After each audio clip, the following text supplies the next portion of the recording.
Le problème que vous évoquez, celui de la délégitimation de la figure du père, dans une certaine mesure, la théorie du genre va bien sûr y contribuer dans la mesure où elle efface la distinction des rôles féminin-masculin, mais cette délégitimation, elle est entamée depuis beaucoup plus longtemps. Ça va très au-delà de la théorie du genre. Et là encore, vouloir l'expliquer par l'apparition de la théorie du genre, je pense que c'est une grave erreur.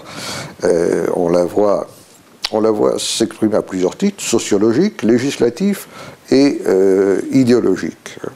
Nous sommes aujourd'hui dans une société qui s'est très considérablement féminisée. Bon, c'est un phénomène qui a été décrit par quantité d'essayistes et d'auteurs.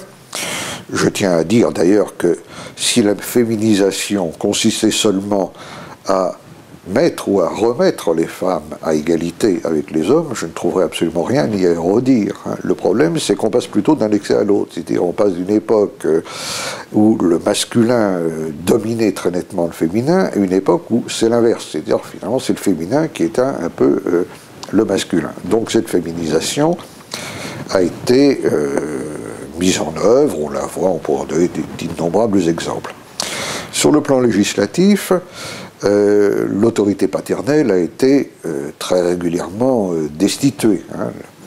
La notion de père de famille a été supprimée, l'idée de chef de famille a également été supprimée, l'idée même d'autorité paternelle a été supprimée dans les textes à partir des années 70-72, donc ce n'est pas du tout récent.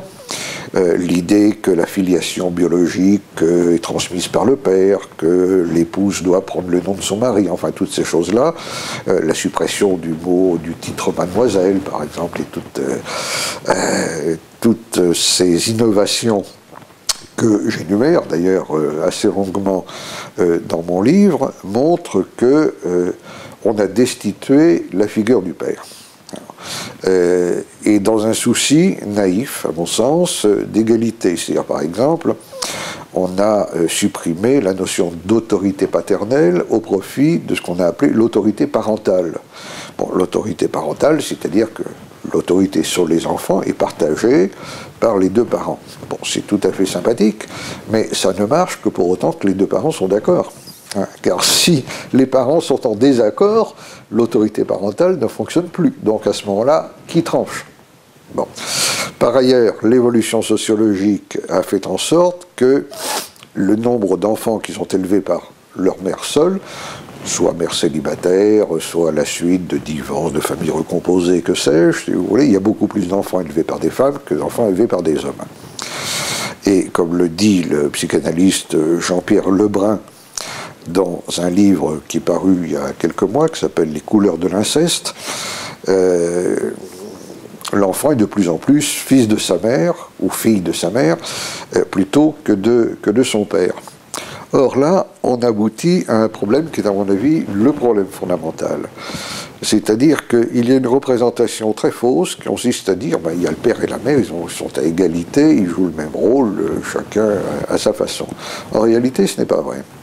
Et tous les psychanalystes et nombre de psychologues ont fait observer que le père a un rôle particulier à l'intérieur de la famille.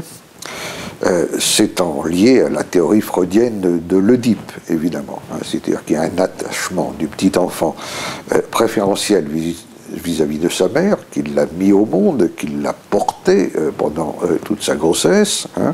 Les femmes enfantent et les hommes engendrent. Il ne faut jamais oublier que ce n'est pas exactement la même chose. Donc il y a un lien privilégié qui s'établit dans la petite enfance entre les enfants et leur mère, et le père, à un certain moment, doit permettre à l'enfant d'acquérir son autonomie et sa capacité de socialisation, mais également sa féminité ou sa masculinité, en l'amenant à couper le cordon ombilical, c'est-à-dire, pour reprendre là encore une fois l'expression de Jean-Pierre Lebrun, à se déprendre du maternel. Or, à partir du moment où la figure du père est destituée, et où concrètement dans la vie réelle, de moins en moins de gens sont élevés par un homme et une femme, ou par un père, mais fondamentalement par la mère, il est de plus en plus difficile aux enfants de se déprendre du maternel. le père ne peut plus jouer son rôle d'élément séparateur, hein, qui va mettre fin à ce lien fusionnel entre l'enfant et la mère. Hein. Il ne va plus pouvoir incarner la loi au sens symbolique tel que le décrit Jacques Lacan, par exemple. Hein. Un autre auteur qui a beaucoup parlé de cela, c'est Danny Robert Dufour, qui en parle aussi beaucoup, qui est d'ailleurs un élève de Lacan, et qui en parle dans ses livres. Donc, de plus en plus d'individus se trouvent incapables de résoudre le complexe d'Oedipe, et c'est ce qui explique que le type dominant, ou l'un des types très fortement dominants dans la société où nous sommes, je dirais que c'est le type du narcissique immature, n'est-ce pas, hein, c'est-à-dire de celui qui est... c'est le tout à l'ego, hein, d'une part, et d'autre part, c'est quelqu'un qui n'a pas... qui ne s'est pas émancipé du lien maternel parce qu'il n'y avait plus de père qui pouvait l'aider à le faire. Donc il vit dans une perpétuelle quête infantile de repères, hein, et c'est ce type du narcissique immature qui parfois se transforme en pervers manipulateur, mais ça c'est une autre question.